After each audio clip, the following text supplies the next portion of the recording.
So, good afternoon, everybody. My name is Susan Barber, and I'm the Community Education Manager at Mission Hospice and Home Care. And for those of you not familiar with Mission Hospice and Home Care, we are a small community-based hospice located in San Mateo County, California, and we serve people in San Mateo County and Santa Clara County. And for those of you who are joining us from outside of the Bay Area, we have our service area basically is the area south of San Francisco and north of San Jose. We cover a large part of Silicon Valley, the coast side, so a very diverse population of people. We were founded 42 years ago, 43 years ago, possibly 42 years ago, by two women who lived in our community, and our hospice program continues to be served. Our employees, most of the people that work with us live in San Mateo or Santa Clara County. We are not affiliated with any hospitals or healthcare systems, which makes us a rather unique kind of hospice program. So we have our community education program, which has been happening since 2015 and has been just a wonderful, wonderful opportunity to join people in the community in ways other than other than just providing excellent clinical care. So for those of you that I know that we sent a couple of links, I apologize for that. I'm glad that you are there. I will be turning this over in a moment to David Feldman, he's the McCarthy Professor of Counseling Psychology at Santa Clara University. We also are being supported today by our community partner, which is Seniors at Home, and they're providing the CEUs for those of you that are getting other than RN CEUs. And they are also just a wonderful community partner. They serve seniors in Sonoma County, Marin County, San Francisco, San Mateo, and Santa Clara County. We've partnered with them for death cafes and among other things, and they provide services in home care, case management, dementia care management, and fiduciary care services. So anybody, you don't need the subsidy of the Jewish Family and Children Services, and they serve any person in the community. So I want to give them props and thank them very much. Dr. Feldman's talk, Redefining Hope at End of Life, is a talk that I heard myself about 10 years ago. I was at a Grand Rounds, a dinner meeting at St. Luke's Hospital in San Francisco, and I was just overjoyed to hear this talk because I had heard a lot of conversations in hospice programs, in family meetings, and in all sorts of situations where people were saying things like, I can't tell mom or dad or whoever it was about their diagnosis because it's going to take away their hope. They won't have any hope left. And when I heard this talk by Dr. Feldman, I was just so shocked to hear that it really resonated with things that I personally believed and situations that I personally had witnessed. So I turn over the floor and the Zoom meeting today to David Feldman. For those of you who are here in need of CEUs, please do keep your camera on. As part of the licensing requirements, we are required to double check and make sure that you are here for the beginning, the middle, and the end of our program today. And a couple of our friends, I had sent the wrong links to a couple of our friends, our co-sponsors at Seniors at Home. So welcome, Michelle. Joan is joining us shortly. And their services, I can't recommend them highly enough if you are in need of caregiving services, fiduciary services, or care in any of the counties that we mentioned earlier. So, David, thank you so much. And I'm going to give you the floor now. All right. Well, it's good to see everybody here. And another nice thing for keeping your cameras on is I feel like it helps to overcome a little bit of our Zoom fatigue and that sense of isolation that so many of us are feeling. You know, people write and talk a lot about loneliness in the midst of COVID. And I certainly feel that sense of being isolated. So it's great to see your faces. You all look beautiful.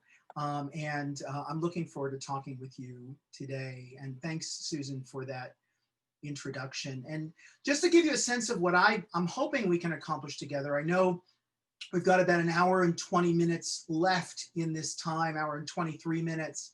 So I plan to kind of talk for about an hour, and then that'll leave us about 20 minutes at the end for just whatever's on your mind, whatever conversation. There will be a few times in this talk where I will actually ask you to say some things. So when I do, please feel free to take yourself off mute if you know how to do that. Or, the other thing that you can do in Zoom, if you don't know how to unmute yourself, or if that's a little complicated, you just hold down your space bar. Like, an old walkie-talkie, you just hold down your space bar and you can speak. And then as soon as you let go of your space bar, it stops. So you can do that too. Just a little Zoom tip. I've been teaching classes online now for about 6 months, and I feel like I've got a new PhD in Zoom. So hopefully that's helpful. So yeah. Could I just say one thing for the people here for CEUs, Dave? I did put up the objectives that we will be asking about afterwards in their evaluation follow-up. So I just want people to know that's in the chat, and I will continue to post that in case they missed it the first time. That's great. That's great. So besides those periods of time where I ask you to participate, I will ask you to hold questions till the end. And that's not in any way to be mean. It's actually to make sure we have a good block of time at the end to chat, because I think that free-flowing conversation is more fun than just, breaking it up. So we'll see if we can accomplish that together. So let me share my slides with you. It'll take me just 1 second to start them up here. And here we go. Can you give me a big nod if you see my slides? Okay. All right, great. Well, as Susan talked about, I'm really happy to be here to talk with you about a topic which is near and dear to my heart. As she said, I've spent the last 20 some years of my career really trying to understand hope. And as a clinical psychologist, really trying to bring it to my clients, my patients, the people that I serve.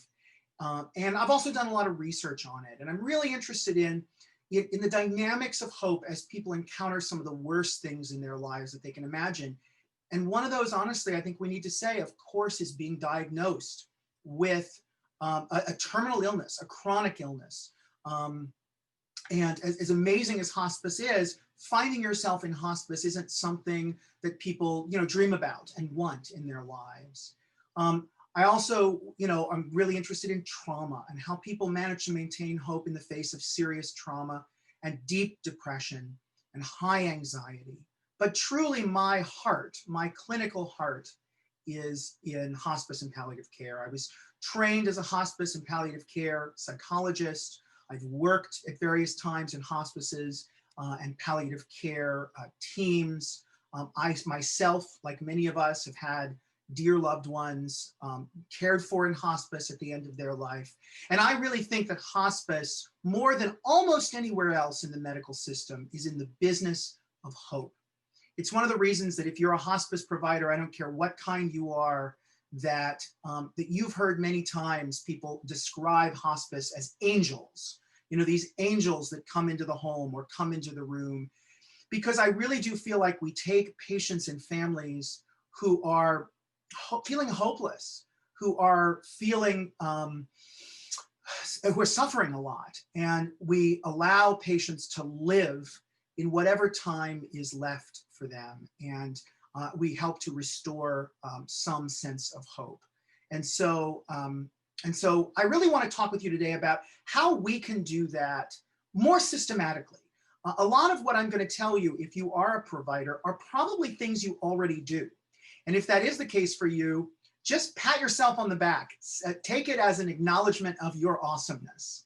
But hopefully you'll also get some additional ideas. And my real goal is to give you a way of thinking that's going to enable you to deliver hope in a way that is even maybe more conscious and conscientious than you already do. Actually, before I start, I just want to take a quick little video poll since most of you have your video on. And I just want to ask you, do me a favor. We're gonna do a raising hands thing. Raise your hand if you are some kind of a professional who does work or has worked in hospice care. Raise your hand for me. Just put it in the air. All right. So that looks about maybe a third or half of you. Okay, raise your hand if you are a healthcare professional of some kind, any kind at all. It can also be an administrator in healthcare of some kind. Okay. Now raise your hand if you are a patient or a family member, even if you are also a professional, if you have been or are a patient or a family member in hospice or palliative care. All right, well, that gives me a sense. So I'm going to be trying to give lots of tips and tricks today, particularly towards the end of this talk. And sorry about my glare here from my window on my face. It'll go away soon. For hospice professionals. But if you are a patient or a family member, I think that with just imagine that I'm talking to you too, because most of what I'm going to talk about, I think, applies to anybody really who has ever cared for or is caring for somebody with a serious illness, or someone who is in hospice or at the end of their life, or with a chronic illness, or any of the above. So with that said, let's move forward. Even though this topic is on hope, I do want to hit you with some not very hopeful facts. Just to ground ourselves in the reality of what it's like to die in America today. And I will tell you that most of these facts are pre-COVID facts. I will talk a bit about how COVID has changed this, but I think, frankly, I hope that a year from now, COVID is a distant memory and it's a blip on our radar screen and we sort of get back to normal. And I think we won't know how COVID has impacted all of this in a big way moving forward until kind of it's over, or until we see how these vaccines work. So here are some sort of facts with that in mind. And many of these you've heard about. About 70% of Americans say they want to die at home. Lots of surveys show that. Actually, some surveys show that it's as high as 80% of Americans. When you ask them, what are you hoping for at the end of your life? People say, I want to die at home. But the reality is that 30% of Americans actually die at home, that the remaining 70% die in some kind of institution, whether that's a hospital or a nursing home or a long-term care facility or a rehab facility.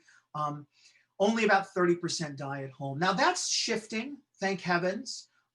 Every year we find that fewer and fewer people are dying in hospitals and nursing homes, and more people are dying at home, but it's shifting very slowly. So maybe in 15 years from now, I'll be able to tell you that it's half and half, but we're not anywhere near that now. And so I think what we're seeing is that people's hopes for the end of their life are somehow not quite being honored when they actually get there. And we'll talk a little bit about how hope figures in. Another related thing is, as of 2018, the median length of stay in hospice was only about 18 days. And by the way, these are the newest numbers from the National Hospice and Palliative Care Organization. This is actually a report that was published in 2020, even though their newest data were from 2018. And this number is going down every year. So if you go back 4 or 5 years, the median length of stay was 19 days. If you go back a few years before that, it was 21 days. And so paradoxically, even though I think hospice is making a lot of progress in terms of destigmatizing what hospice providers do, ironically, the length of stay is actually going down. And I'm not quite sure why, but that is what is happening. And by the way, if you know the difference between the median and the mode length of stay in hospice is still between 1 and 7 days. So 30% of patients who enter hospice are only on service from 1 to 7 days. And that really means they can't really take advantage of a lot of what hospice has to offer in terms of quality of life, in terms of helping them to live fully in the time they have left. Now, what does any of this have to do with hope? Well, there was recently a survey of hospice and palliative care providers in the larger sense across the United States. And it asked providers, what do you think are the barriers to getting hospice care? And the number one answer that hospices said across the United States is referrals. That physicians and other healthcare professionals aren't referring patients to hospice, even when it's appropriate. They aren't having those conversations with patients. And there are actually there's lots of research, and certainly my clinical impressions as well. But I like to give you a little bit of hard data every once in a while on why physicians don't talk with their patients about hospice. And I just want to tell you about one study. It's a little bit older now, it's from 2000, but I think it really illustrates this in a really dramatic and important way. This was a study of patients with advanced HIV disease, with AIDS, patients who really were hospice eligible, for whom the medications were no longer working well, who probably were going to pass away in a number of months. And they actually didn't interview the patients. They went to the patient's doctors, and they approached the doctors, whoever their primary doctor was, and they said, here's the name of one of your patients. And they asked 3 questions. They said, first of all, is your patient hospice eligible? Do you think this patient is likely, probably, honestly, to pass away in the next 6 or 8 months? And 100% of the doctors said yes. And then the next question was, have you had a conversation with them about that? Have you told them that that's probably the case? Have you asked them what they want for the end of their life? Have you mentioned the word hospice or even mentioned the word palliative care? And only half of the doctors said they did. Now, this was 20 years ago. So for 20 years ago, I think half wasn't bad. But that does mean that 1 in 2 had not even mentioned end-of-life care to their patients. And then they asked the million-dollar question, why not? Why didn't you? You said that it was appropriate to have the conversation, so why haven't you? And they gave them a big list of possibilities, and they said, can you rank order these? And this is what it has to do with hope. The number 2 reason that doctors said they hadn't discussed end-of-life care with their patients was because they believed and feared that it would destroy their patients' hope. It's what Susan mentioned at the beginning of this hour, the number 2 reason. So think about this. Hope was actually serving as a barrier to having these conversations. Physicians' desire to make sure that their patients were hopeful actually stopped them from having these important conversations about what do you want as you approach the end of your life. Or I guess I should say, it's not hope, it's doctors' misunderstandings of what hope is. By the way, is anybody curious about what the number 1 reason was? Okay, people are nodding. Susan raised her hand. The number 1 reason is really lame, okay? It's that they said they didn't have time in their 15 or 10-minute consultations to have the conversation. And that's a different story. How do we get remuneration? And I think that that's being remedied more and more these days. But the number 2 reason was destroying, they were afraid to destroy patients' hope. And by the way, I don't think it's just doctors who are afraid that hospice will destroy patients' hope. I think patients and families, and I've been one of them back before I did this stuff. And I remember thinking the same thing. I remember thinking hospice is where you go when you have no hope. It's not a place full of hope. And so all this is to say that I think even in 2021, and we are in 2021, thank heavens, too many people still believe that hospice is a type of care people receive when there is no hope, and that patients should never enter hospice because they'll wind up feeling hopeless and depressed. I think too many doctors still believe that. I think too many patients still believe that. I think too many families still believe that. And so hopefully I've sort of built a case here that hope is something to pay attention to when it comes to end-of-life care, because often it can actually, misunderstandings about it can serve as a barrier to people getting care. Okay, so I've said the word hope about 1 million times, but I haven't actually defined it. And I haven't defined it on purpose. So I'm gonna take the next 20 minutes to talk about what hope is and to give you a way of thinking about hope that hopefully is useful in your own lives, in the lives of the people you care for, the people you serve, your patients, if you're a provider. But hope means lots of things to lots of different people. So this is one of those points in the talk where I actually want it to be a little interactive, and we'll see how this works over Zoom. But I actually want to invite you to unmute yourself in about 10 seconds And I don't want you to give a definition of hope. I mean, don't go looking it up in the dictionary. What I want to know is, as you think about the word hope, what pops into your mind? What comes to mind? What impressions do you have? What do you think of when you think of hope? What gives you hope in life? That sort of thing. So go ahead and just unmute yourself and say something in 20 seconds or less for this. I really want to hear from multiple people.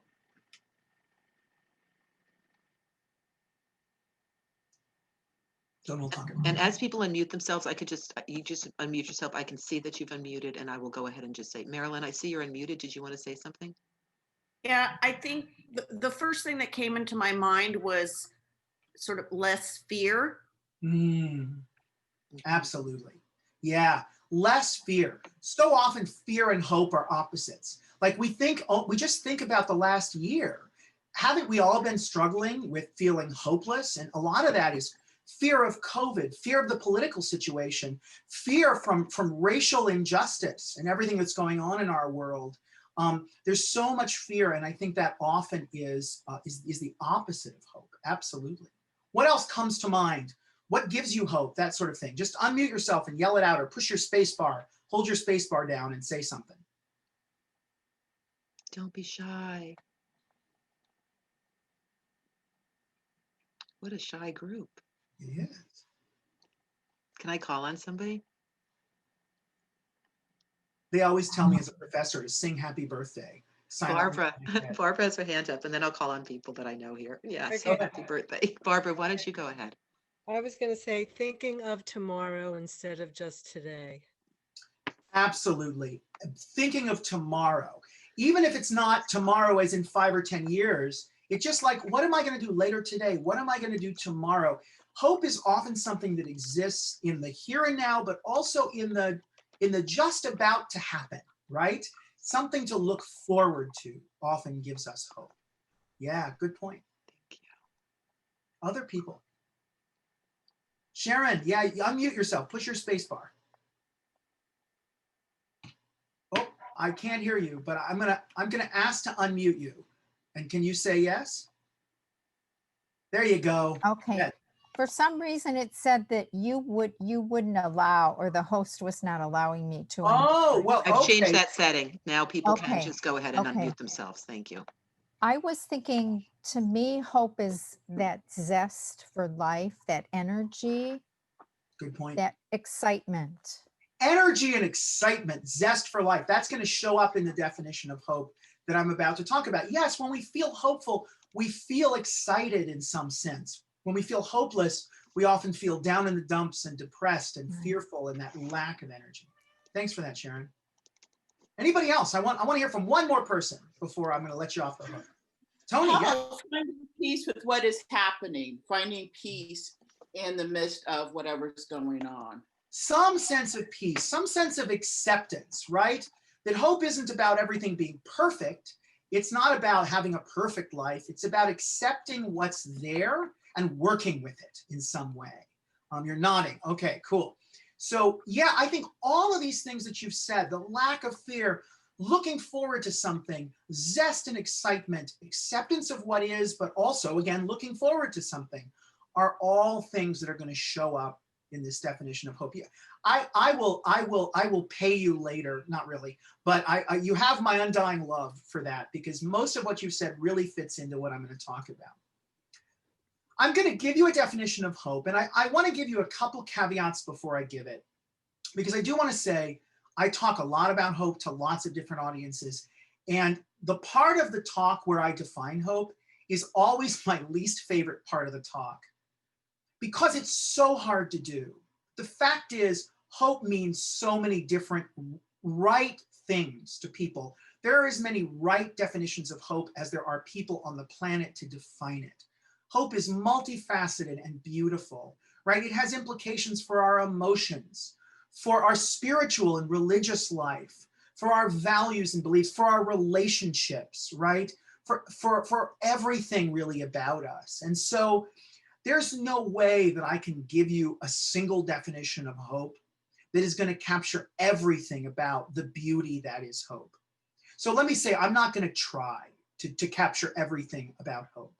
What I'm going to give you is I'm going to give you a definition, imperfect as it is, that works for me, that's worked for me in my research, and that more importantly, has given me clues over the years about how I can help the patients and the families that I serve. It's also been important kind of in my life for thinking about how to stay hopeful.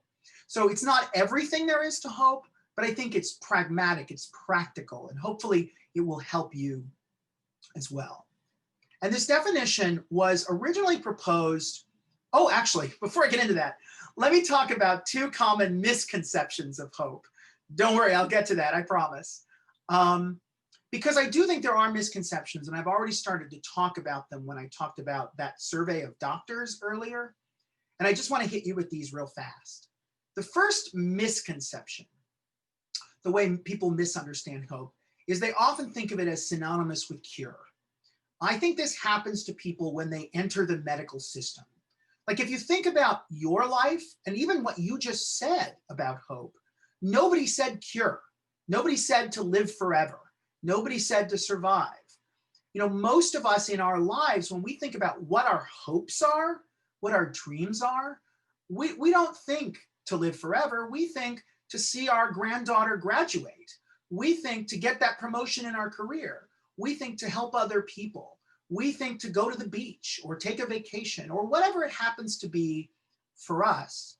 But something happens, something kind of odd happens when people are diagnosed with a serious illness. They go to their doctor, and oftentimes people forget about all that other stuff and put all their hope in the one basket, the basket of cure.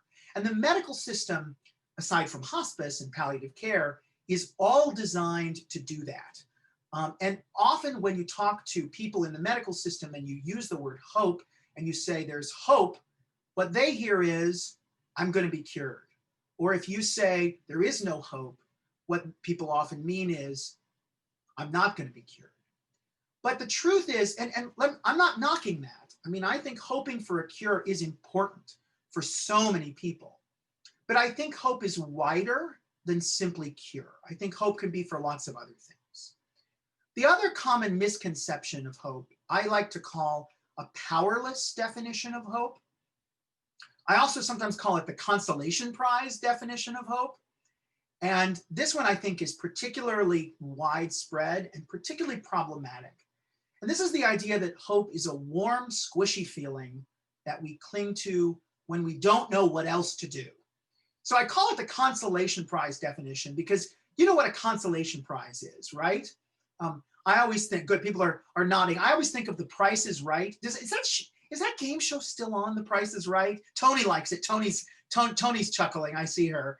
I think Bob Barker used to host it. Drew Carey, does he still host it now? Susan says yes. Okay.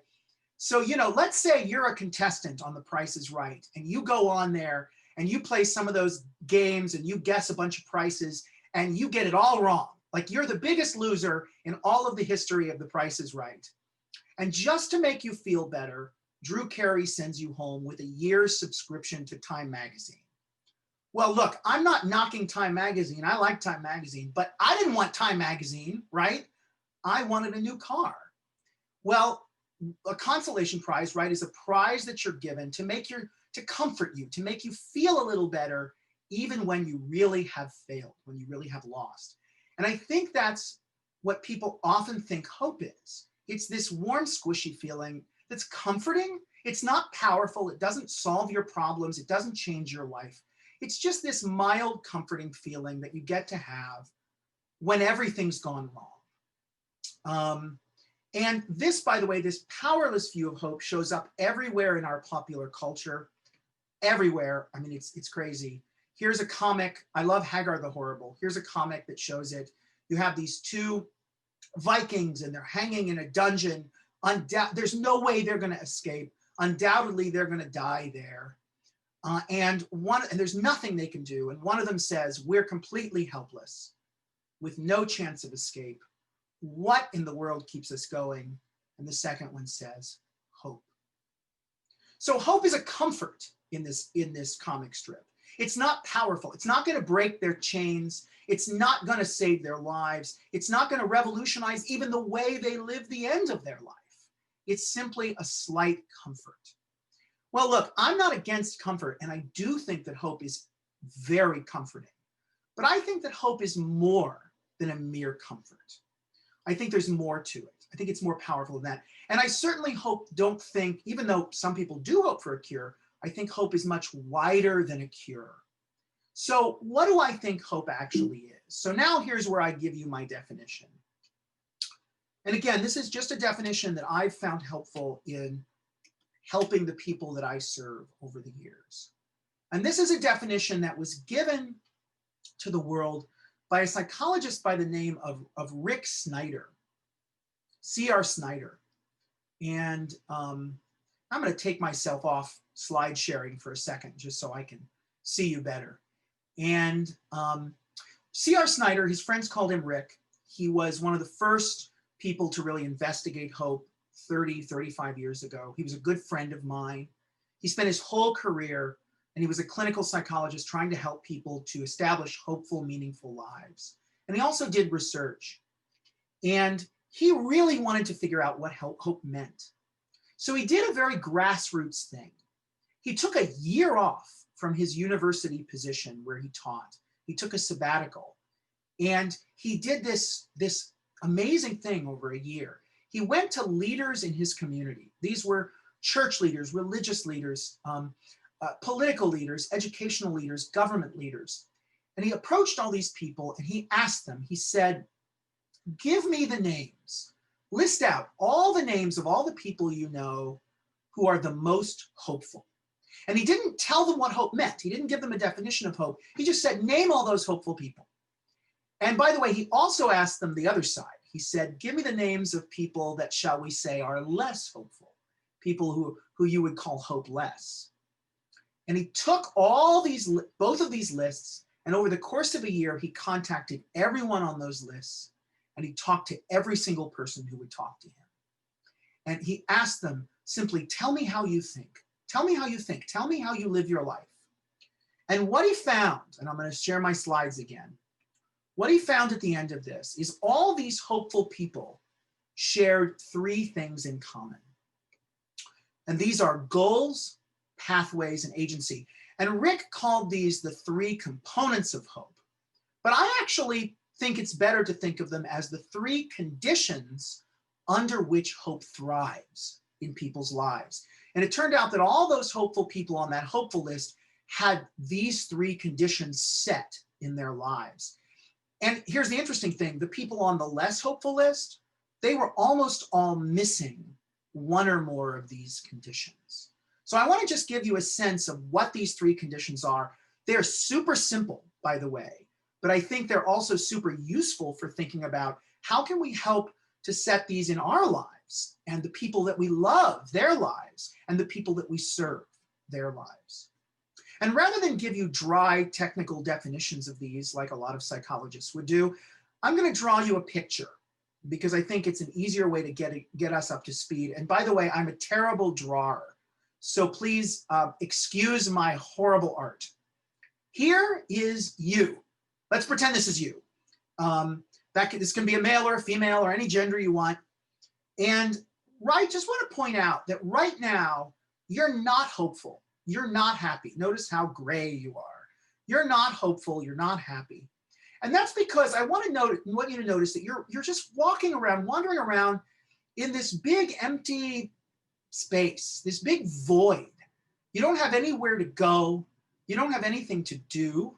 I think it's one of the reasons why we've been feeling so hopeless in the midst of COVID, right? You don't have any aims or objectives or hopes in your life. You're just sort of wandering around aimlessly. And you're not hopeful because you're missing the three conditions for hope to thrive. And so the first one of those is this. This is simply my way of drawing something to hope for, a goal, right? So that's the first condition for hope to thrive, having something to hope for. And it's so important for hope to thrive that we have something in our lives that's meaningful. Even if it's just one thing, if it's more than one thing, that's great. But even if it's just one thing that's truly meaningful to us, that we can look forward to, that we can hope for.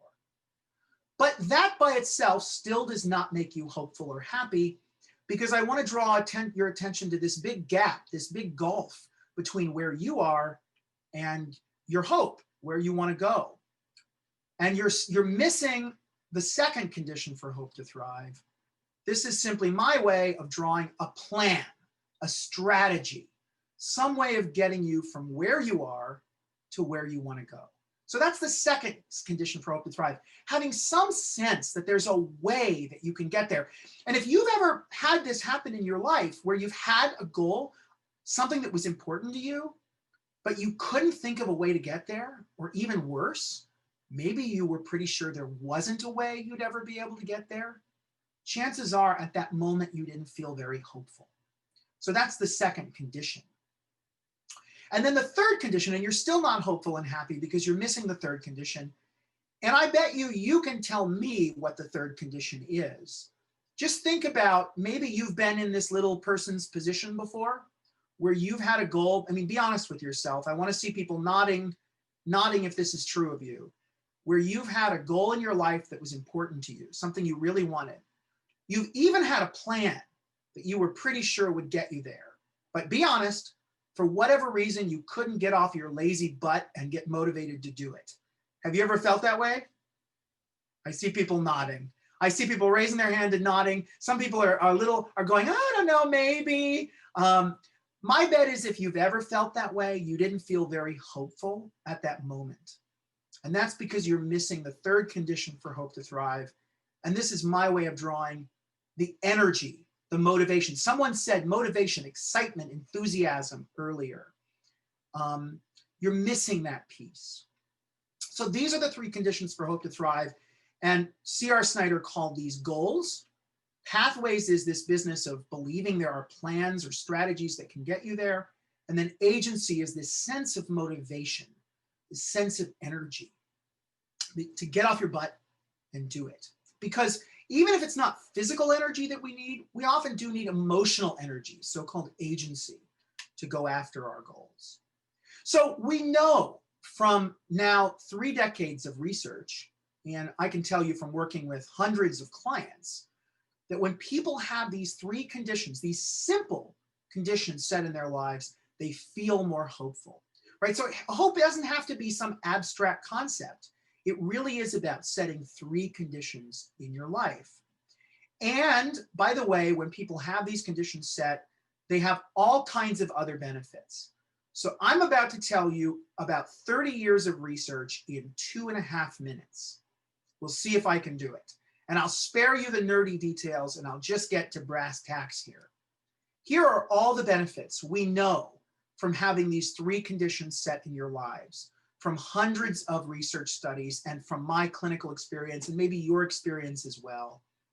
People who have these 3 conditions habitually set in their lives are less depressed. They're less anxious. They feel their lives are more meaningful. And that's all 3 of those things are really important at the end of your life, equal to at any other stage in your life.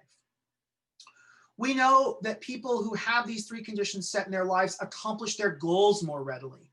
We've done longitudinal studies where we've asked people to name goals in their lives, and then we've followed them up months and months later. And the people who have these 3 conditions set are actually more likely to accomplish their goals. And that goes for younger adults, older adults, and everybody in between. Health promoting behavior.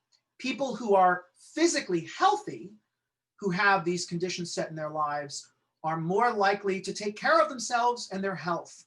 So they're less likely to drink, less likely to smoke, more likely to exercise, more likely to go to the doctor regularly, more likely to eat a healthier diet, low in salt and fat, and I could use a little bit of that myself. And so, health promoting behavior. Coping with chronic pain.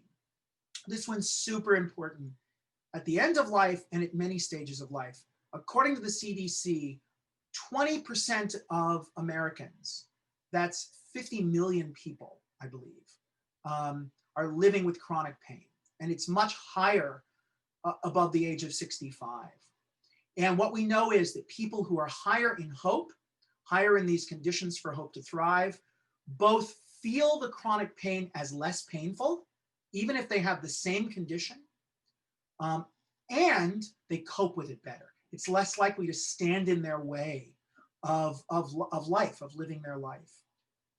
Coping during the COVID-19 pandemic, there are a number of studies that have come out, and I'll spare you the details, showing that people who have these conditions, who had these conditions set in their lives coming into the COVID-19 pandemic, are more likely to have better mental health, less anxiety, less depression, even as we've all dealt with this disaster in our world.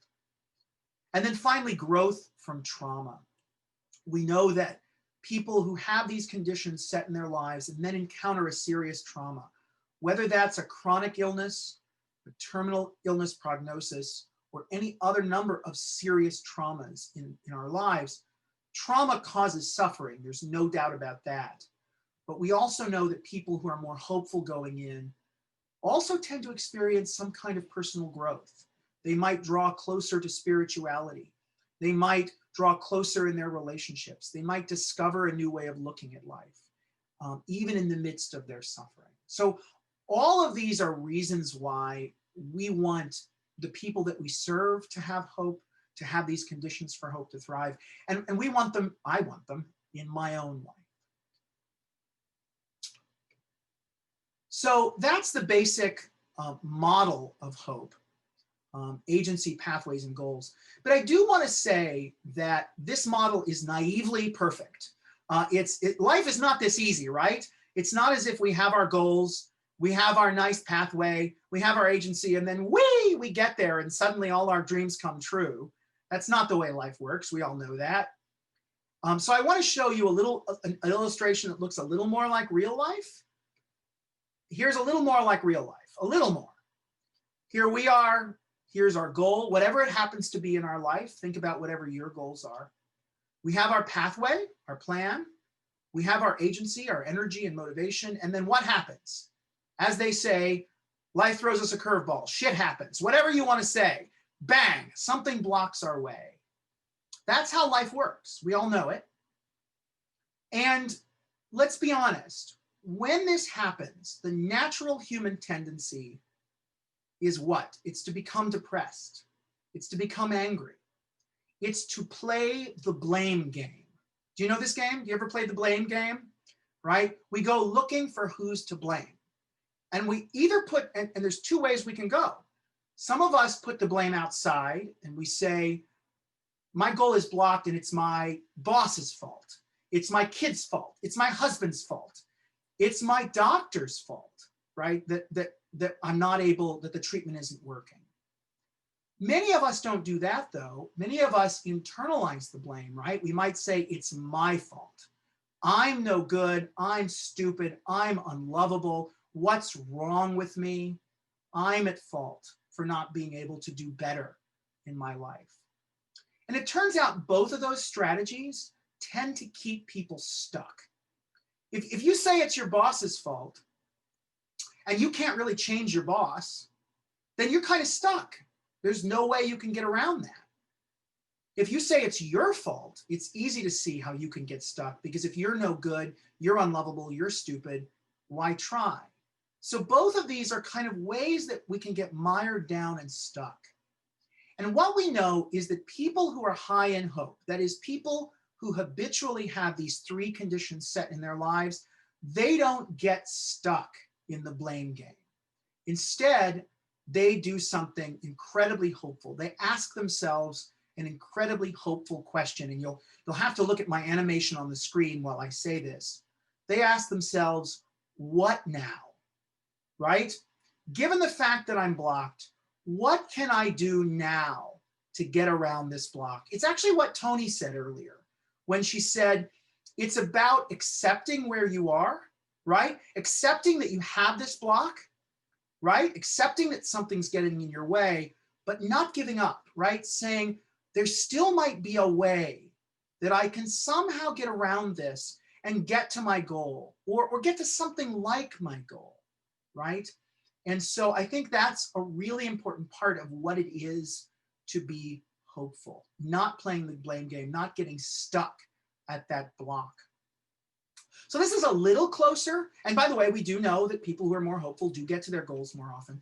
This is a little closer to reality, but I still think it's not quite there. And so on this next slide, I want to tell you what I think is really truthfully reality, particularly for patients who enter hospice. And then we'll get to what you can do about it. So now we're talking about patients that if we're a hospice provider, or if we've ever, taken care of someone in hospice who was in our own family, this is, I think, where people often find themselves. So here's the patient. They have their goal. And of course, if you're a patient and you're newly diagnosed with a serious illness, let's say cancer, just as an example, what's your first goal? When you're first diagnosed, it is to be cured. Yeah, I see people mouthing, it's to be cured, right? To have the cancer or whatever it is remit. And so that's really the first goal for most people. And they get their pathway. Their doctor says, there's this radiation treatment, or there's this chemotherapy, or there's this hormone treatment, or whatever it happens to be. So they have their pathway, their treatment pathway. They have their agency, right? Their doctor's telling them you can do it. Their family's cheerleading them on. They're enthusiastic about the goal. And for the half of people with cancer for whom the chemo or the radiation works, and they're cured or their cancer remits, that's wonderful. But for the people who eventually find themselves in hospice, often that doesn't work, right? It's blocked. The tumor gets bigger, the tumor doesn't shrink. And so if they're high hope people, what do? They go looking for another treatment pathway. The doctor says, well, there's another kind of chemo, or a different dose of radiation, or a different kind of drug. And again, for the people for whom that works, that's awesome. But very often when people eventually find themselves in hospice, it's because that didn't work either. And so they go looking for a third treatment pathway, whatever that is, another kind of chemo. And again, for the people that works, that's wonderful. But for a lot of people, it doesn't, and it's blocked. And I don't have enough space on the screen, but people often try this 10 or 15 times, and they might actually graduate to using non-traditional medicine, right? Herbal care, or the power of prayer, or acupuncture, or acupressure, or whatever it is. And what they see is that treatment pathway after treatment pathway is blocked. And eventually, after a long time of trying thing after thing, what happens? They give up, right? The best of us. And they say, all right, none of these are working. So they give up those pathways. And it's not too long until they also give up their agency and their motivation. And it's not too long after that they give up the goal of cure altogether. And this is my point. They end up right back where this little guy started, wandering around aimlessly in a void, feeling hopeless because they don't have those three conditions set in their lives.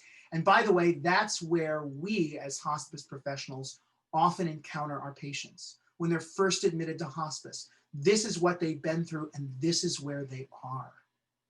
And so that leads me to the last part of my talk, which will be the last 15 minutes or so, 20 minutes, which is restarting the hope process, restarting and redefining hope.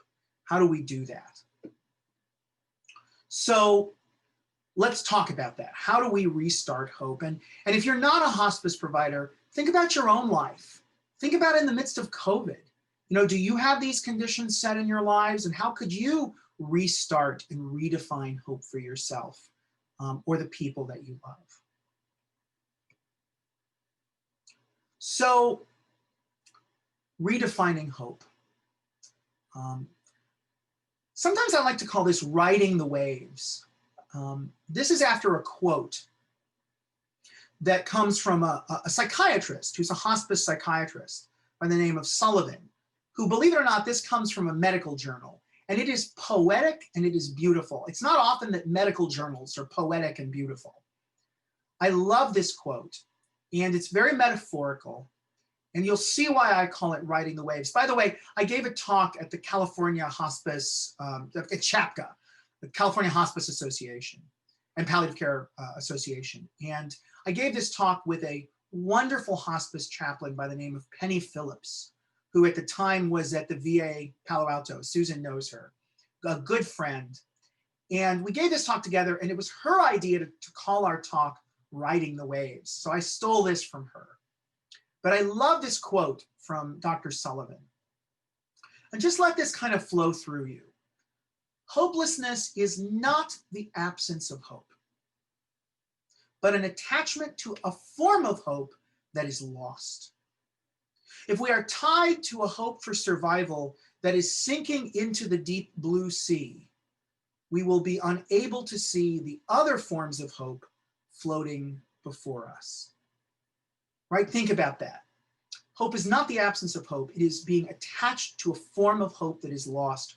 So like I said, patients often are attached, are tethered to that hope for a cure. And when it turns out that isn't possible, when that hope for a cure sinks into the deep blue sea, many patients and families find themselves still tethered to that hope, being pulled under with that hope. So part of what we need to do is to help people to untether themselves from that goal, from that hope, and to look around at the other forms of hope, the other goals that are floating before them. And so that's really where we're going in the next 15 minutes or so. Riding the waves. And this means redefining hope for people. And look, I know I'm preaching to the choir here, but I just want to say the following. And I've said it already, so I won't belabor it. Hope doesn't have to mean hope for a cure, right? It can mean hope for so many things in our lives. My amazing students, my graduate students and I did a little study a number of years ago where we contacted patients. We partnered with a home hospice agency and with an inpatient hospice unit. And we visited patients, with their permission, in their homes, in their rooms. And we asked them, what are you hoping for? What are your goals now at this stage of your life? And they named so many things. And here are just some of the things they named. Making amends with estranged loved ones. That's a big one. I used to joke with, and we used to joke when I was working in hospice, that working in hospice is a little like being on the Jerry Springer show. You've ever seen the Jerry Springer show? Because so many estranged husbands and wives and exes and daughters and sons come back into the picture. But unlike the Jerry Springer show where they fight, oftentimes this is beautiful. And making amends with people who you're estranged from but still love is a very meaningful goal for people at the end of life. Experiencing something one last time, whether that's going to the beach or traveling. I know I talked to a man who was still pretty healthy, but was living at home on hospice, and whose ethnicity was Italian, and whose whole family was from Italy. And he went to Italy when he was a young boy, and he really wanted to go back to Italy one more time to visit the graves of his ancestors, of his family. And so he prioritized this. He said, this is more important than my health. This is my mental health. This is my quality of life. And so we helped him to actually get to Italy to be able to do that. Getting practical affairs in order. That's one that we hear all the time, right? I want to get my will and testament together. I want to organize my house so I don't burden my kids or whatever whoever is going to have to do that for me.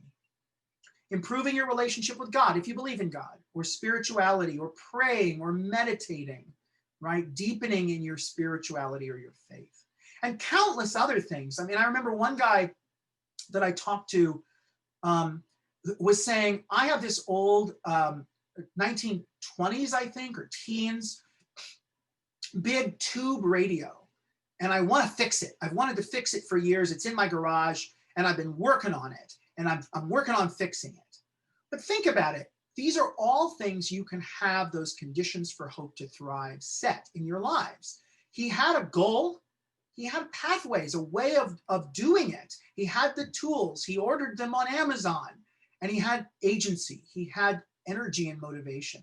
So all of these, it's important for us, particularly as providers, to remind ourselves of all of the variety of hopes in people's lives, because we can fall into that trap of thinking hope is all about certain things like cure or life prolongation. And of course, it doesn't have to be.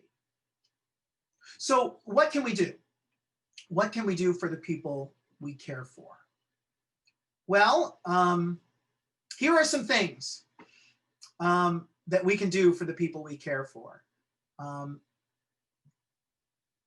First of all, and by the way, actually, before I display these, let me just give you a little background into why I'm telling you these things. When I planned this talk, I really got to thinking, because I didn't know who you all were going to be, if you were going to be nurses or doctors or social workers or chaplains or administrators or family members or patients.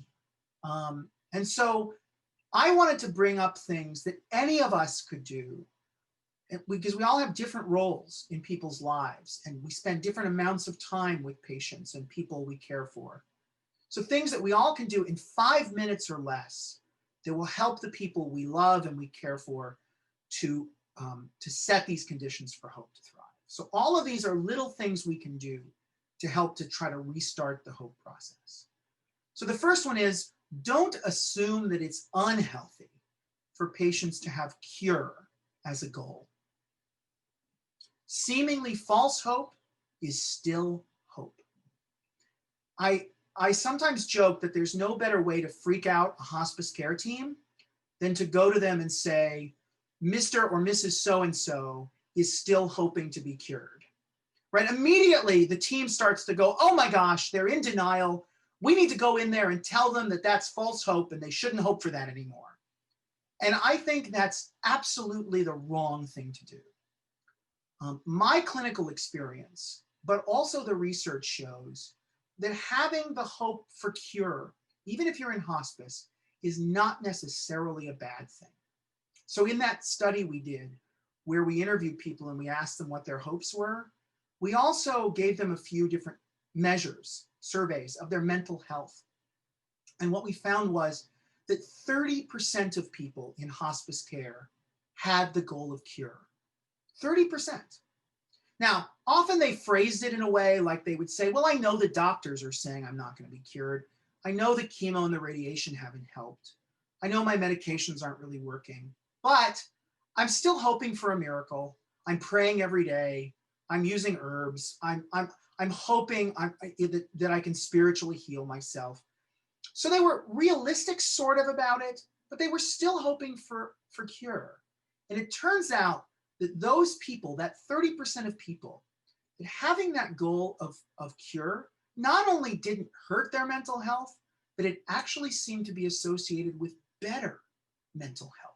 They were less depressed, less anxious, connected with that goal. Now, goals of cure can be a problem if they stop people from having other goals in their life, right? If you're putting all your hope in that one goal, in that one basket, that's a problem. But I don't think we should be in the business of deflating people's hope. I think what we should be doing is saying, well, what else are you hoping for? What other hopes do you have? And so that gets to my second point, which is allow people to evolve their own hope on their own with you as a gentle guide. I think we can't tell people what to hope for. We can't tell people what not to hope for. But what we can do is gently ask questions.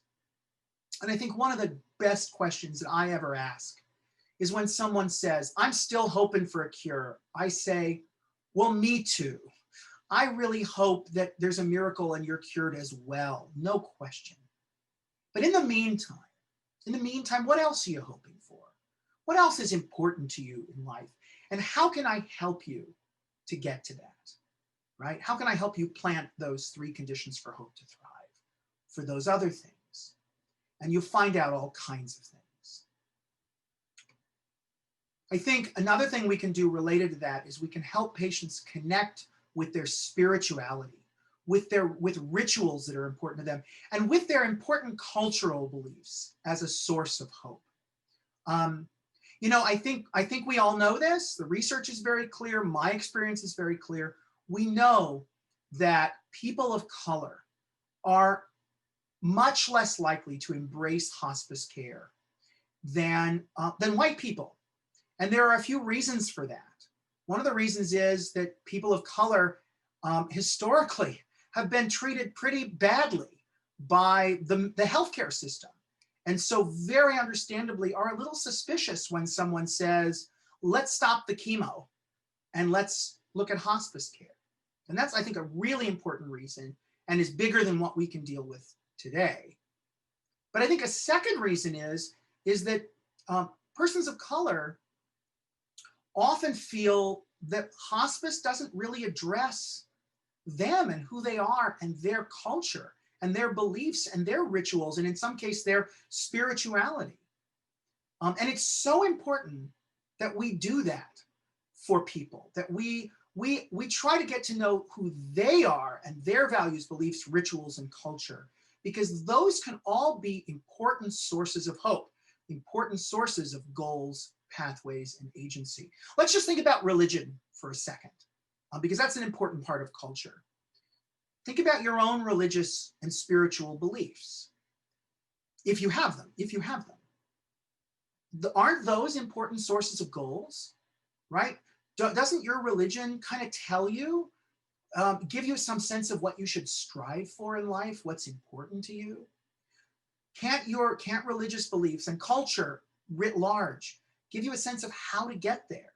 The rituals, whether that's, prayer, or whether that's other kinds of rituals, meditation, fellowship, other ways of connecting with your goals. And then also, aren't our spiritual and cultural beliefs sources of motivation for us as well? I think about the Bible verse. I think it's all things are possible through God who strengthens me. That's a New Testament verse, and I'm Jewish, so forgive me if I got it wrong.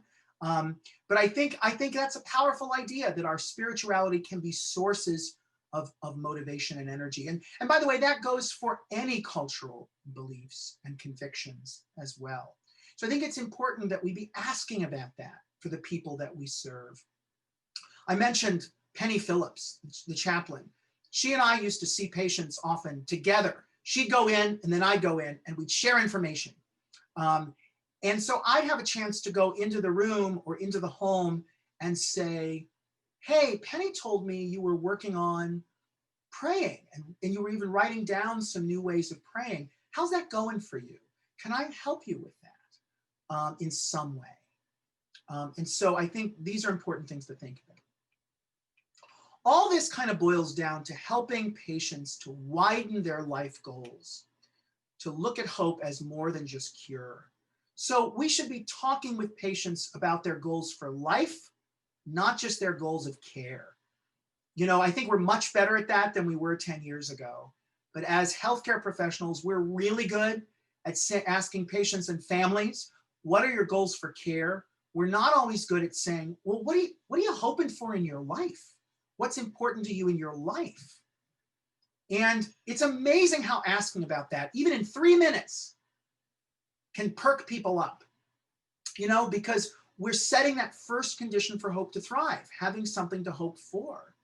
It's amazing when we asked that guy with the radio and he started talking about fixing the radio, it was amazing how his mood changed. Why? Because we're setting that first condition for hope to thrive. Second, refocus patients on the goals that they were working on before they got sick. So sometimes people will say, well, I don't know what I'm hoping for in my life. I don't know what my goals of life are anymore. And so I sometimes will like to gently ask, well, what were you working on? What was important to you before you got sick? And sometimes maybe sometimes those are possible now. Sometimes they're not. Sometimes somebody might say, well, I was the CEO of a big company. Well, that might not be possible now. But maybe we can sort of think about, well, what goals could we set that might be similar, that might scratch that same itch?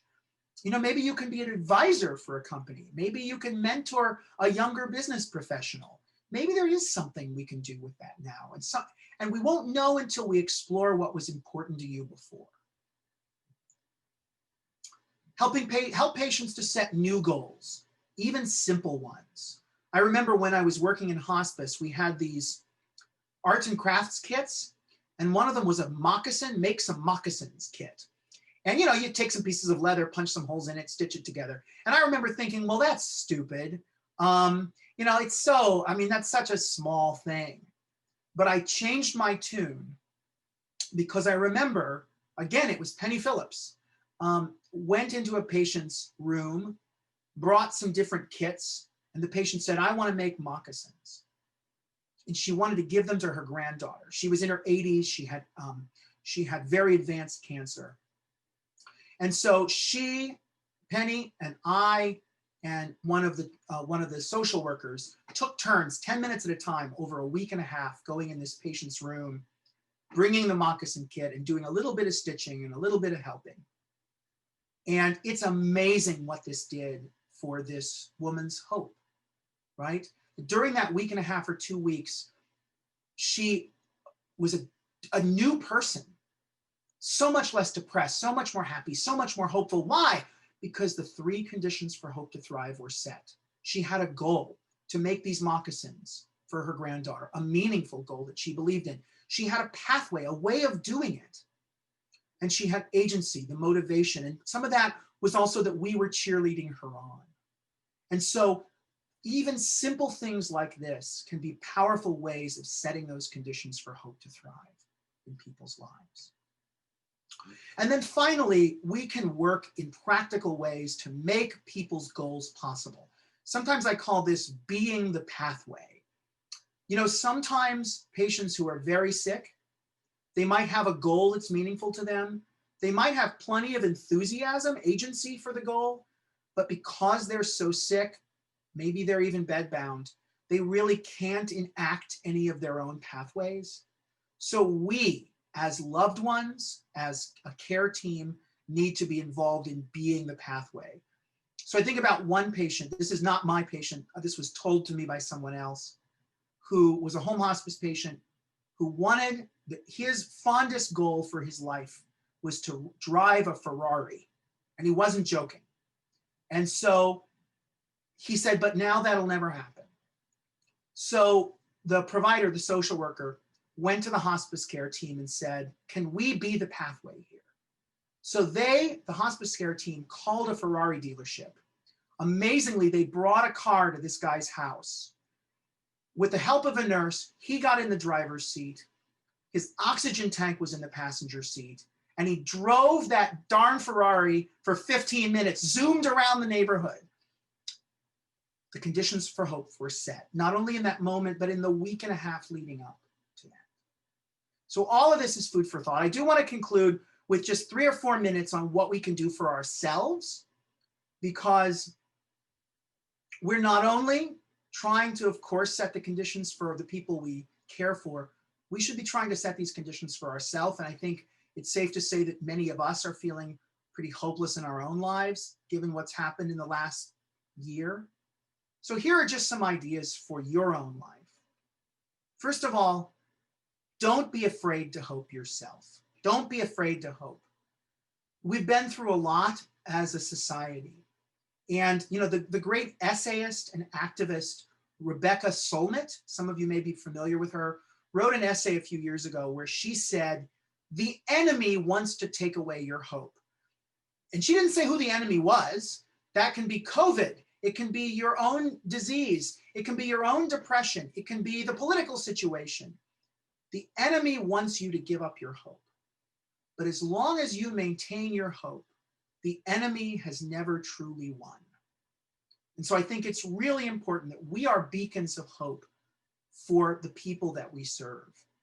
And we need to maintain our own hope. Second, be aware of where your own hope falters. Is it goals, agency, or pathways? I know sometimes in my own life, when I'm feeling hopeless or depressed, I check in with myself and I say, is it my goals? Do I not have any goals? And if I don't have any goals right now that are meaningful to me, that's a good reason for me to think about, well, maybe I need to set a new goal or start a new hobby. Remember, even little goals are important. Is it agency? Is it energy and motivation, right? If that's it, maybe you have a friend that you can call who can be a cheerleader for you. Maybe it's your physical energy. Maybe you need to take a walk, spend some time in nature. Maybe you need to eat a little more healthy, get some more sleep, something that's going to buoy up that energy. If it's pathways, for me, this is often a weakness. I have a goal, I have agency, but I can't think of how to get there. I have some people in my life that are really great planners. And I like to call them and ask them for a lifeline, a little assistance. My dad is a fantastic planner. It annoys me sometimes how good of a planner he is, but it's very helpful sometimes. I call up and I say, I got this goal, help me think through. And he can get my pathways going. So I think that instead of thinking of hope as this big thing, if we can kind of zoom in on which part of it, sometimes that can give us clues how to set these conditions. Remind yourself what's truly meaningful about the work you do. And I'm talking to hospice and healthcare professionals right now, particularly in the midst of COVID. It's easy to lose sight of our hope at work. It's easy to start to think our goals at work aren't worth anything. So it's really important to avoid burnout, that we remind ourselves how important what we're doing is. And then last, set and nurture meaningful goals for yourself outside of your work.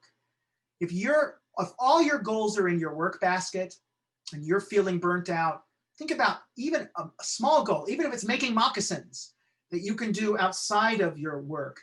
I have a nerdy goal.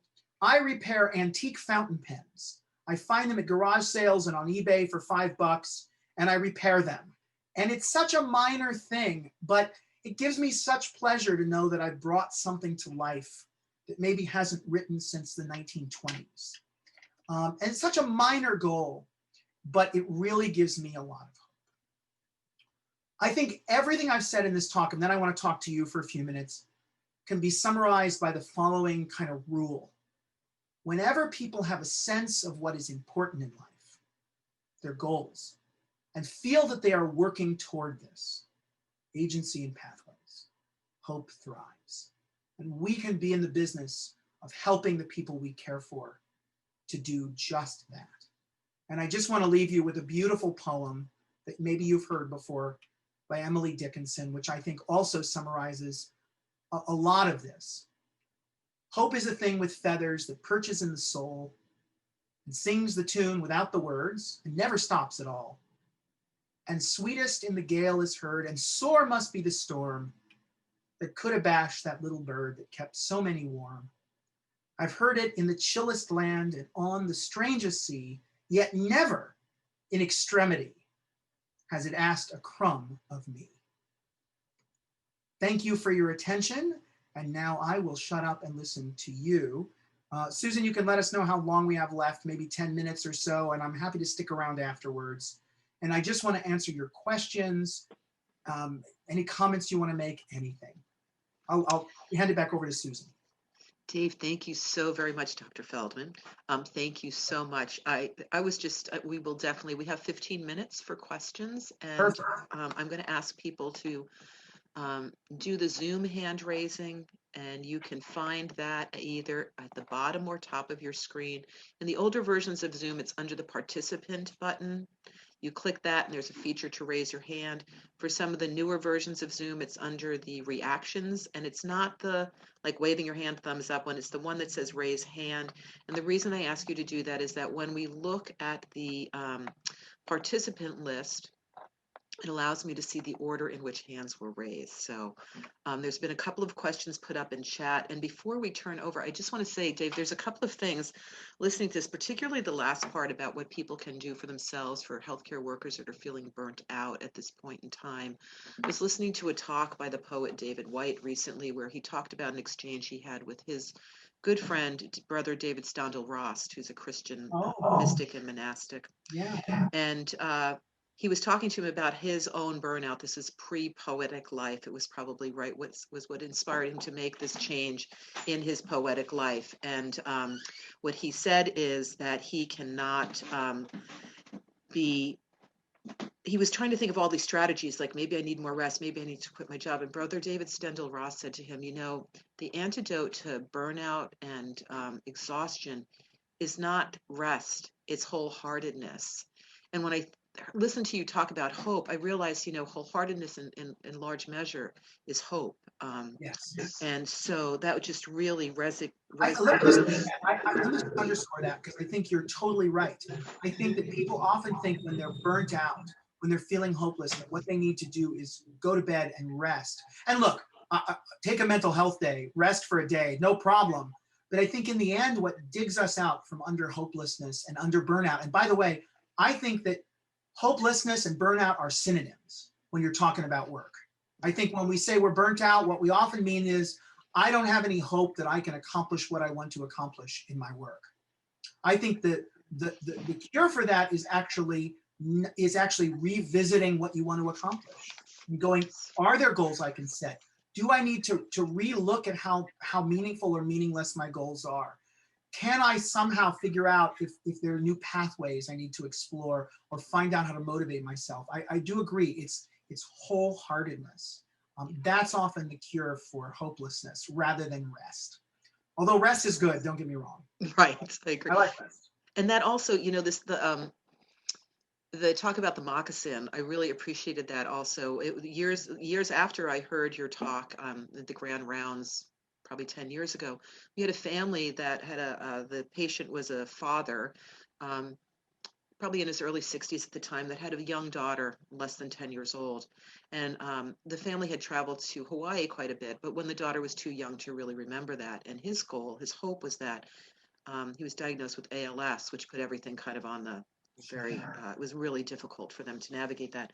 And one day, after we knew that family for quite a long time, he said to the social worker, I'm just so depressed. I'm so sad because I've always wanted to take her to Hawaii, the beach with her, when we as a family could be there, and she's old enough to remember it. And the social worker talked about that at our IDG meeting that week. And I remembered the moccasin, and I said, maybe this person, we probably can't go to, that person can't probably go to Hawaii. It's probably not realistic. But they were able to strategize, and they found a hotel in Pacifica on the coast here that was willing to have the hospital bed, oxygen. I go and run on And this family and the daughter spent 4 days there, and it was remarkable. He died maybe 2 weeks after that experience, but they felt so whole. Like the whole family felt like it was just such a perfect experience for them, given where they were in their life. So this ability to redefine what you hope for, even at end of life, is just, it's true, and it can be so helpful. I think if one wanted to have a vacation, wanted to go to Tahiti, it always wanted to go to, I think it was Tahiti. And of course she couldn't, she was bedbound.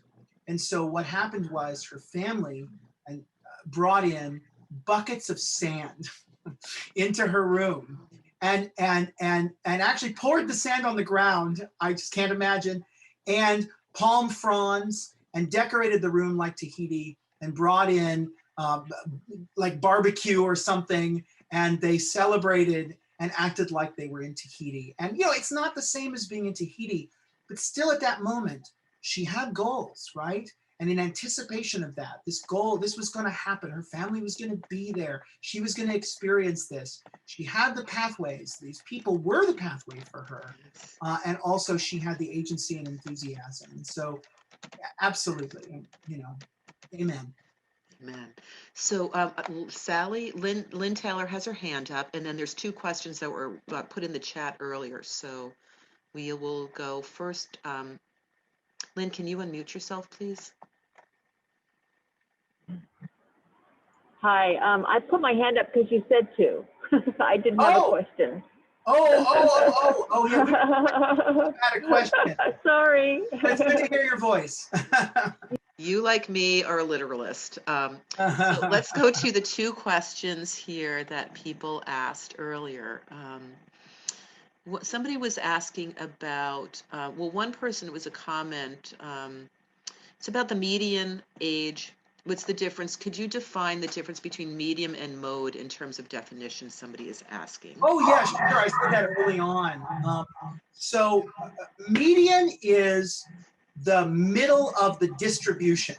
So sorry about the math. So if we're talking about length of stay in hospice, and you have some people who stay only 1 day, and you have other people who stay for, 8 months or 9 months, and you just say, well, there are 5,000 people in hospice, median is the 2,500 person. It's the person right in the middle. So that gives you a sense, it's sort of the average.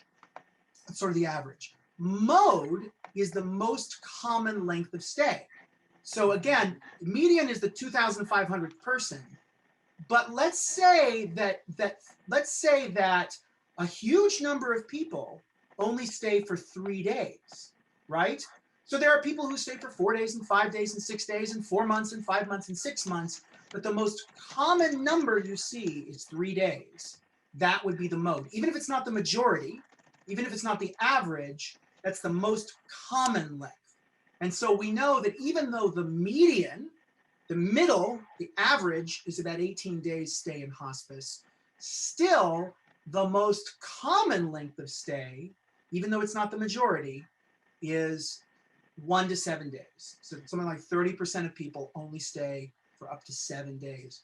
And again, I think, and look, when I worked on inpatient hospice, I had patients where I met them in the acute care unit and I was transferring them up the elevator to the hospice unit and they died in the elevator. I mean, it's so common that patients don't get referred for hospice till it's really late. And then, you know, we don't have enough time to help them set those 3 conditions for hope to thrive. And again, I think that hope, or the fear that some doctors have that talking about hospice will destroy people's hope, often is that barrier that leads to that really late referral. Yes, somebody was asking about the median, thinking that the median, one of our folks here who is a nurse, was asking about the median going up. I thought it used to be about 6 days, and I thought the mean was going up as well. The mean is going up. The median is going down. Yeah, so the mean is, of course, the literal arithmetic average. So the mean is going up because there are more people who are staying for a really long time in hospice. So there are those people who just don't graduate from hospice, who stay for a year or a year and a half, and who hospice, even though it's 6 months, doesn't discharge. The number of those people are going up. It's sort of like in our society, how the mean income is going up, even though the median is going down. And that's because there are more and more really rich people, even though the average person is getting poorer. It's the same for length of stay. So the mean is going up, the median is going slightly down. And the mode is exactly where it's always been, 1 to 7 days. Wow. Thank you. I failed statistics in high school and psychology almost in college also. So. Sorry if that was a little boring. I actually teach stats class, so I can get nerdy about these things sometimes. That's great. And now I actually understand it. Joan, could you go ahead and ask your question? And I wanted to say Joan is one of our wonderful, she works at Jewish Family and Children's Services for Seniors at Home and is our co-sponsor for this event. So thanks, Joan. Hi. Somebody had mentioned the term goals of hospice, and I guess I needed clarity on what goals of hospice are, because in that question that was asked, or that comment that was made, it seemed to run contrary to what the patient, possibly needed. And then I have a follow-up to that. Well, I don't know what exactly they meant by goals of hospice. I can say that very often, of course, providers are very interested in asking patients for what are your goals of care? And what they often mean is it symptom relief? Is it relief of your dyspnea or difficulty breathing? Is it to stay at home? What is that? And I do think that hospice has certain kinds of goals. I do think that because of the Medicare benefit and all of that, hospice often has the goal of when, if you're supposed to be off your chemo, you're supposed to be off your radiation, unless we're talking about more flexible open hospice, right? And palliative care is different still. But I do think that sometimes hospice care teams, and I noticed that there was something in the chat that, sometimes hospice care teams can say a patient should be discharged because they have this goal Right. that they want to continue to have, they want to continue to be cured. And you know, sometimes there are rules and regulations and there's no way around them, and those come from Medicare and it's about payment. But I think that, again, my urge would be to say, if the patient has a goal for cure, fine. As a psychologist, as someone interested in mental health and spiritual health, what I want to make sure is I'm not interested in deflating their hope for cure. I want to make sure they've got all those other hopes and goals. Like if they're saying I want to be cured and I know it's impossible, I'm going to accept that. And instead I'm going to say, well, what else are you doing? Because I want to make sure that even while they're hoping to be cured, they're also doing the things they need to do at the end of life for life to be complete, that they're making amends with their estranged loved ones, that they're doing those things that they need to do one last or 5 last times to give them a sense of meaning, that they're doing things that are pleasurable for them. As long as they're doing that, I'm going to leave this other goal over here alone, because I don't want to be in the business of destroying hope. So I don't know if that answers your question. You said you have a follow-up as well. Yes, I mean, it does. Unfortunately, because of Medicare, I understand that much of one's wellness, their emotional wellness gets lost in Sometimes, yeah. Yeah. Well, you know, I'm not saying necessarily in hospice, but I think from diagnosis, unfortunately, doctors haven't been, and I hope they are now, better trained to really deal with end of life or a critical diagnosis. Because I think when a person first hears that a diagnosis, all they hear is, I'm going to die. And yet, and they walk out of the office with that. Yeah. Or if they hear, you know, hospice.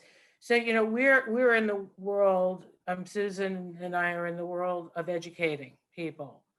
And we're doing it from the ground up as opposed to, well, I guess it's top down because we are the medical providers trying to teach, you know, the public what to ask about, how to advocate for themselves. But it's very unfortunate that there are so many physicians out there that really are very hands off when it comes to that kind of providing that kind of solace. Let me share a quick story with you. Yeah. When I worked in the hospital, there was one particular physician who will remain unnamed, who used to go into patients' rooms, and he was very not good with bedside manner. And he would go in and he would say, hello, I'm Dr. So-and-so. Just wanted to tell you you're dying. Please sign this form in acknowledgement.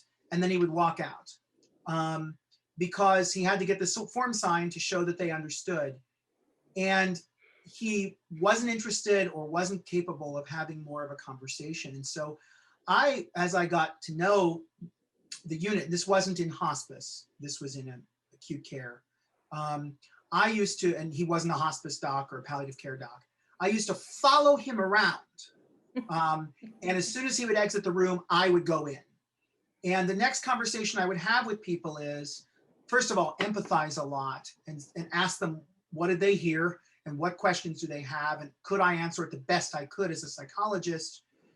But then I would also engage in that conversation. And it depends. I mean, I wouldn't do it like a sledgehammer. It depends on where they were in their process. But I would try to gently engage in, so what now in your life, right?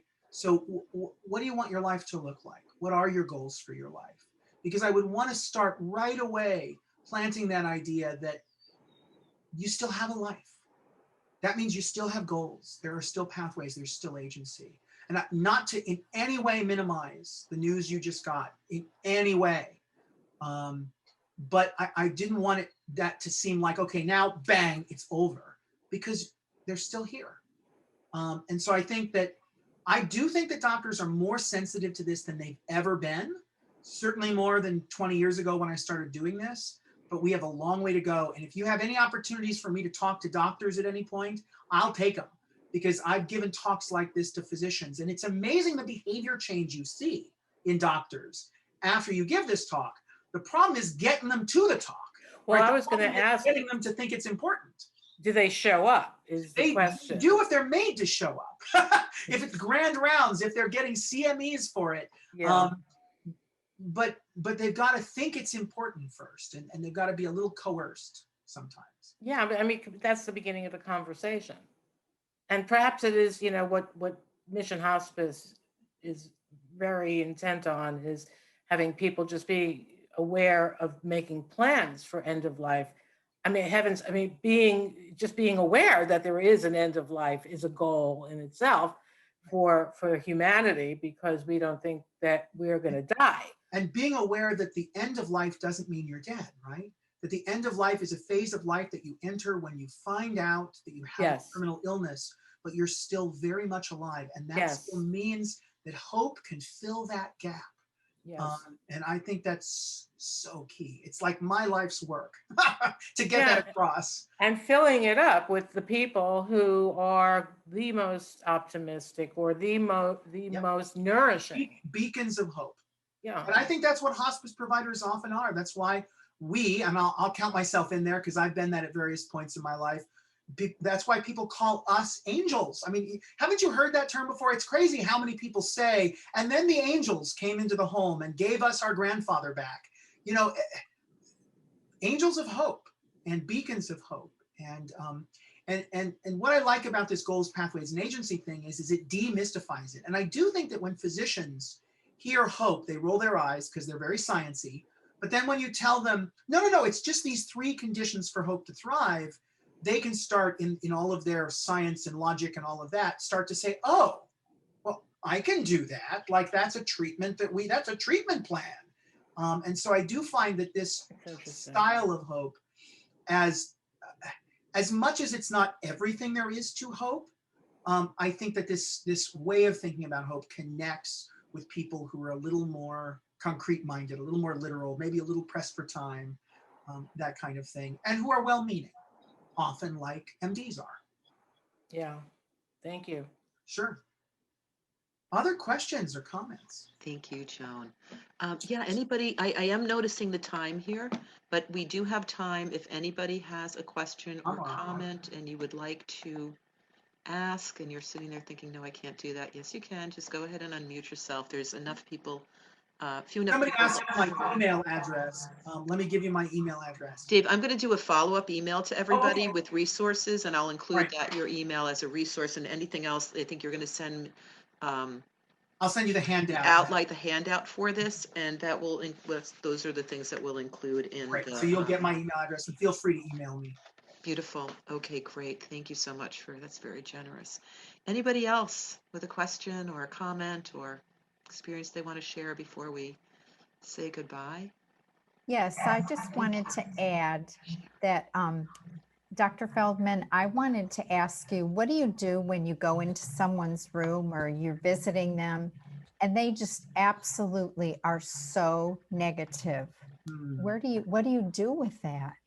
Well, it's different for every person, right? And the details matter. So it's hard for me to answer that in the abstract, but I'll give you a sense of what comes to mind for me. The first thing, and I'll tell you, oftentimes what this takes for me, I'll just tell you for me, is I go in somebody's home, I go in somebody's room and I say, hi, I'm a psychologist and I'm a member of the team. And they look at me and go, I don't need a shrink, go away, And these are also often the people who are the most depressed, the most negative. And so what I say is, well, the good news is I'm not a typical shrink. And I oftentimes like to present myself as customer service. So like, complain to me, tell me everything that's wrong. And maybe there's something I can do to make it right. And I just open up to those complaints. And I use an amazing elixir, which is empathy. I reflect their feelings. I empathize with them. I sympathize with them. I let them know I'm there with them, even if I disagree, right?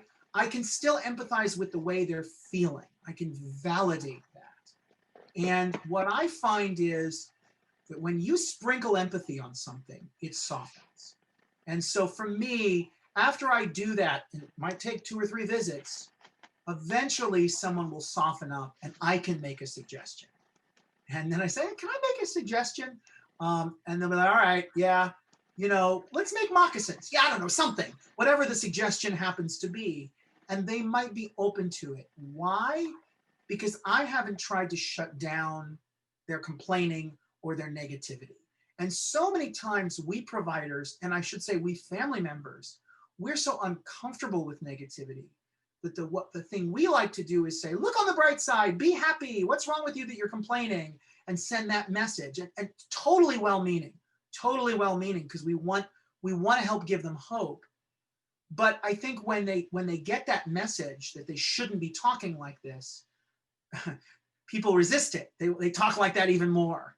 And so if we can just yield to it and say, all right, share with me all of the pain, then eventually they get to the end of the pain and we can jump in and say, I have a suggestion. But that takes a lot of time. It takes a lot of effort. And when we're pressed for time, that's hard to do. So anyhow, those are my thoughts. Hopefully that's helpful. Anything else? I know we're at time. Oh, you're muted, Susan. I'm muted. What I'm going to do here is we're going to end the formal part of the presentation. If you have a couple of minutes to stay on, then we can keep the room open. But I just want to thank everybody for their time today. I want to thank in particular Joan Goldner from Seniors at Home and their ability to offer CEUs to those of you that are here that need continuing education. I am so grateful that she is one of our community partners and that we get to work with such a wonderful organization. Again, we are Mission Hospice. This is part of our community education program. Following this program, I will send out an evaluation and a resource page. I hope to do that just in a few hours after this, so look forward to it. I will be looking forward to the outline that Dr. Feldman sends, as well as his email, and then we will send you also the other events that we have that are upcoming. And we look forward to having you. For people that are interested in just sort of exploring the idea of death, I can't recommend highly enough. We have a Tuesday morning from 10 till noon Death Cafe every week, where people can explore death from whatever perspective they bring to it. And there's people in there that are terminally ill sometimes. There's people there that are caregivers or family members, people that have had deaths happen, people that are just thinking about death and want to think about that in a more wholesome kind of a way. And you'll get information about all of those events. Thank you all so very much. Dr. Feldman, Dave, thank you so much for your time today. I love this talk and I love the idea of hope. Just listening to it, I realized, oh, there's some homework I'm going to be doing too myself. So thank you all. Thank you and we will keep the room opened. And this is being recorded. It will be put up on our YouTube channel. And I will ask people in the email if there's anybody that doesn't want their image used to let me know that as soon as possible. Thank you all for Mission Hospice and Seniors at Home.